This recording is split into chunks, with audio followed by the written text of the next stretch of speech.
Hər kəsə salam. Bu üsulla bu Novruz hər kəs qoğal bişirə biləcək və mən bu üsulu gördükdə əslində türk səfələrində gördüm. Börək üçün tətbiq olunmuşdu bu üsul, amma mən bunu qoğala tətbiq elədim və razı qaldım. Heç aça bilməyənlər üçün çox ideal variantdır. Reseptim 500 qram un, 1 ədəd yumurta, yarım stəkandan bir qədər çox ilıq su, 1 çay qaşığı quru maya, harsı 3 dolu xörək qaşığı xama, yəni smetan, 1 çay qaşığı qədəri duz və hardasa 80-100 qram yumşalmış kərə yağı əlavə edirəm. Bu mənim klassik qoğal reseptimdir, amma bu dəfə süd əvəzinə su istifadə etdim.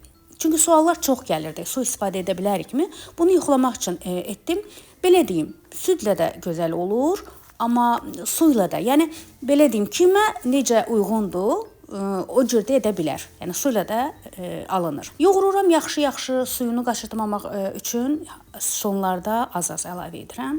Yaxşıca yoğururam, yumşaq xəmirimiz alınır və belə edirəm. Texnika və üsul bundan ibarətdir.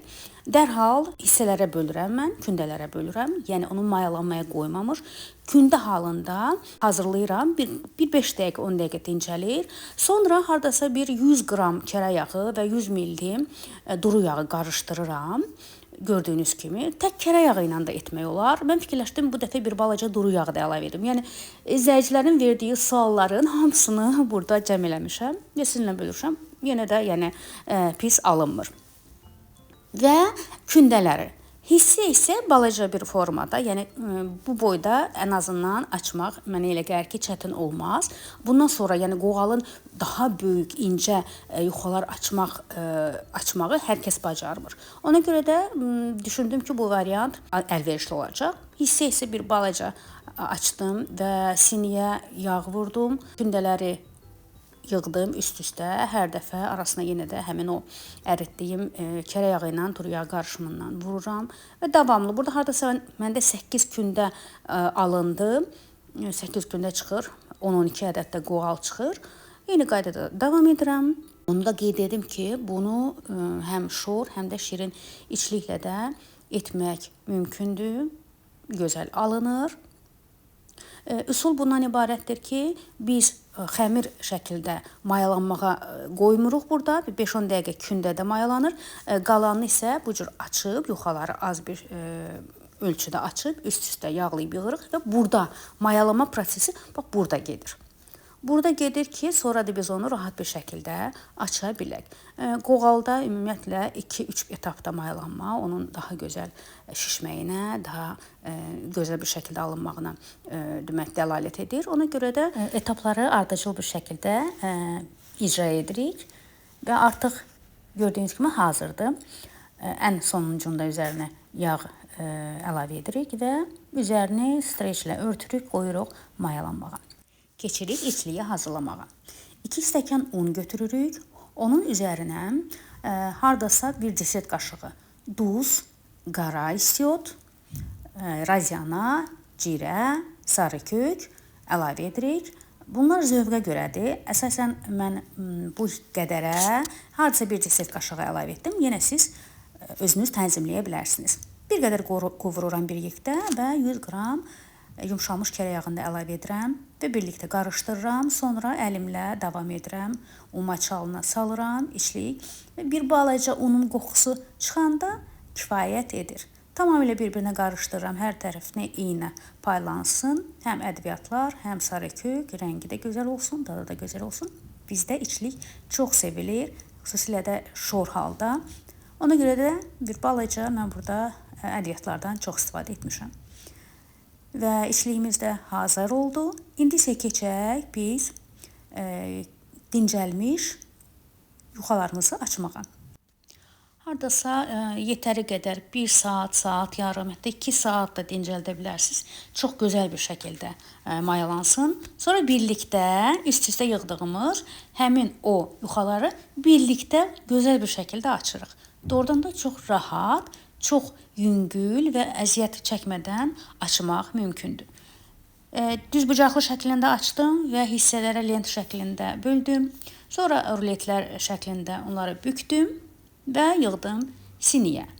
Orada da əgər lazımdırsa, görsəz ehtiyac var, bir balaca dincəltmək olar. Əgər ehtiyac yoxdursa, yumşaqdırsa, bir dəfəlik içini açaraq içliyi yerləşdirə bilərsiniz. Bizdə şor qoğal çox sevilir. Xüsusilə də onun içliyi. Ona görə də mən qoğalın içliyini bacardığım qədər çox doldururam. Və onu da qeyd etmək istəyirəm ki, şor qoğalın içliyini nə qədər çox doldursaq, o qədər, yəni onun qatlarının qalxmasına az yer qalır. Çünki daha çox yuva açmış oluruq. Əgər istəyirsinizsə qoğalınız daha yüksək belə qalxsın, şişsin, onda bir balaca içliyini az edə bilərsiniz. Və çox gözəl bir şəkildə gördüyünüz kimi nə qədər içinə içliyi doldurdum, amma yenə də xəmirimiz çox gözəl idi. Gözəl bir şəkildə bağlandı. Əlimizlə də forma verib yığıram siniyə. Səliqəli bir şəkildə hazırladıqca siniyə yığıram. Bu porsiya mənə 1 siniyə bəs elədi. Əgər 2 qat, yəni 1 kilo unla hazırlasanız, artıq 2 sini qoğal çıxacaq. O da hardasa 20-25 ədəd qoğal edir. Onu da unutmamış qeyd edim ki, kanalımda ümumiyyətlə Novruz bişintilərim, videolarım çoxdur, hədsiz. Şor qoğal videom bu ikincidir. Digəri isə yaxın reseptdir. Sadəcə südlə su yeri dəyişikdir. Yəni orada südlə hazırlamışam və orada yuxaları tək-tək açıram və hazırlayıram. Çox gözəl bir şəkildə də alınır. Məsləhət görürəm, onu da izləyəsiniz. Bir də şəkər bura videolarım, paxlava videolarım, badam bura və digər Novruz şirniyyatları videolarım çoxdur kanalımda. Daxil olun, izləyin, rəylərinizi mənimlə bölüşün. Çox şad olaram. Və bu videomu da mütləq like edib öz video listlərinizi əlavə edin. Yəni yaddaşa atın ki, itirməyəsiniz. Belə, rəylərinizi gözləyəcəm, bol-bol rəy yazın. Siz necə hazırlayırsınız, fikirləriniz önəmlidir. Hər birini oxuyuram və təşəkkür edirəm öncədən. Belə, artıq qoğalarımız hazırdır və biz üzərini yumurta sarısı ilə boyaya bilirik.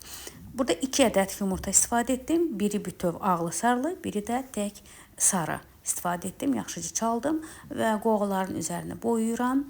Və üzərinə də qara çörək otu əlavə edirəm. Əgər varsa, xaş-xaş da əlavə etmək olar. Yəni xaş-xaş dənələri, toxumu və qoyuram sobada 200 dərəcədə alt-üst rejimdə gözəl bir şəkildə qoğalarımız bişir. Budur, qoğalarımız hazırdır. Mütləq siz də hazırlayın və rəy yazın. Yeni videolarda görüşmək ümidi ilə hər birinizə gözəl Novruz ayı, Ramazan ayı diləyirəm. Bəli, Ramazan ayındayıq və iftar süfrələrinizə də hazırlaya bilərsiniz. Sahur, yəni imsak və ya iftar süfrələrinizə də hazırlaya bilərsiniz. Hələlik salamat qalın.